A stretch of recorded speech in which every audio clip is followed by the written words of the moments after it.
Good morning all of you. ఇవాళ మనం realization account, revaluation account మధ్యలో తేడాని తెలుసుకుందాం. First, time factor.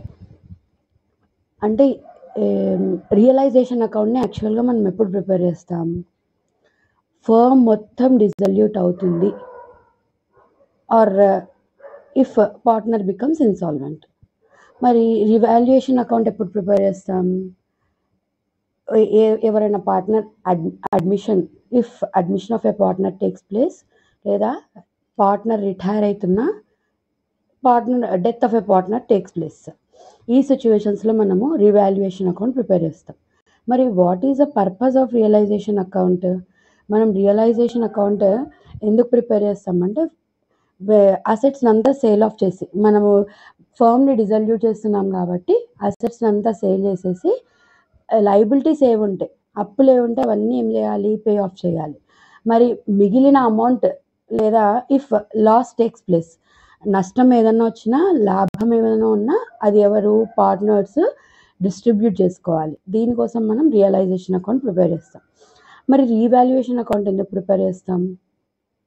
కొత్త పార్ట్నర్ ఎవరైనా వస్తున్నా, ఉన్న పార్ట్నర్ డెత్ లేదా రిటైర్ అయిపోతున్నా, ఇప్పుడు కొత్త పార్ట్నర్ అడ్మిట్ అవుతున్నాడు అనుకోండి, ఫస్ట్లో జరిగిన ప్రాఫిట్స్తో లాసెస్తో అతనికి ఏమీ సంబంధం ఉండకూడదు. దానికోసం మనం అప్పుడు రివాల్యుయేషన్, అసెట్స్ ఇంక్రీజ్ అయినా డిక్రీజ్ అయినా ఆ ఎఫెక్ట్ జాయిన్ అయ్యే పార్ట్నర్ పైన పడకూడదు కాబట్టి రివాల్యుయేషన్ అకౌంట్ని ప్రిపేర్ చేస్తాం. మరి రిటైర్ అయిపోతున్నాడు, లేదా ఒక పార్ట్నర్ చనిపోయారు, డెత్ ఆఫ్ ఏ పార్ట్నర్ జరిగింది అని అన్నప్పుడు, ఇక్కడ అతనికి కావాల్సిన షేర్ ఎంత అతనికి ఇచ్చి పంపించాలి కదా, క్యాపిటల్స్ అడ్జస్ట్ చేయాల్సి వస్తుంది, గుడ్ విల్ ఇచ్చేసేయాల్సి ఉంటుంది. అందుకోసం మనం ఏం చేస్తాము?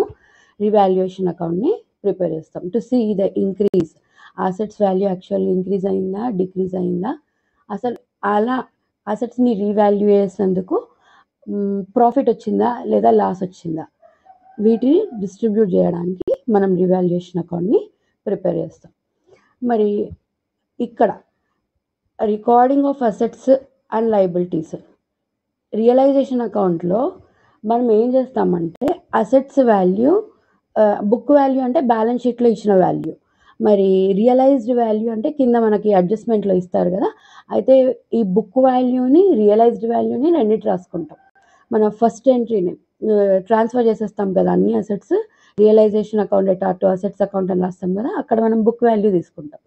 అగైన్ మళ్ళీ ఏం చేస్తాం, మనము అసెట్స్ని అంతా సేల్ చేస్తాం, క్యాష్ అకౌంట్ ఎటార్ టు రియలైజేషన్ అకౌంట్ అని చెప్పి మనం అసెట్స్ని అంతా సేల్ చేసేస్తాం.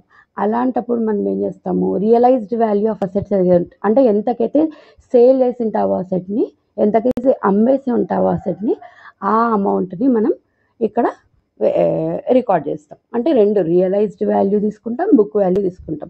మరి రీవాల్యుయేషన్ ఆఫ్ అసెట్స్ విషయానికి వస్తే, అంటే రీవాల్యుయేషన్ అకౌంట్ విషయానికి వస్తే, అసెట్ సే ఫర్ సపోజ్ ఒకవేళ మెషినరీ వాల్యూ 50,000 ఉండింది, బుక్ వాల్యూ, మరి కిందికి వచ్చేసరికి వాళ్ళు డిప్రిసియేట్ చేసి 40,000కి తీసుకొని రమ్మంటారు.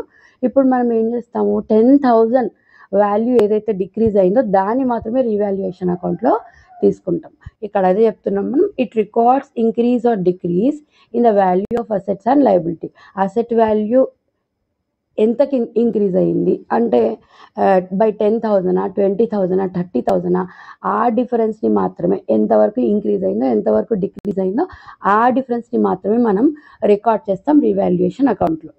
మరి ఎక్స్పెన్సెస్ విషయానికి వస్తే, ఇక్కడ రియలైజేషన్ అకౌంట్లో సపరేట్ ఎంట్రీ ఉంది ఎక్స్పెన్సెస్కి, రియలైజేషన్ ఎక్స్పెన్సెస్ అని. అట్లాంటి ఎక్స్పెన్సెస్ని మనం ఏమి ఇన్కర్ చేయం రీవాల్యుయేషన్లో. మరి నెక్స్ట్ ఎఫెక్ట్ విషయానికి వస్తే, it records the effect of realization of assets and payment of various liabilities. Assets ఎంతకి రియలైజ్ చేసాము?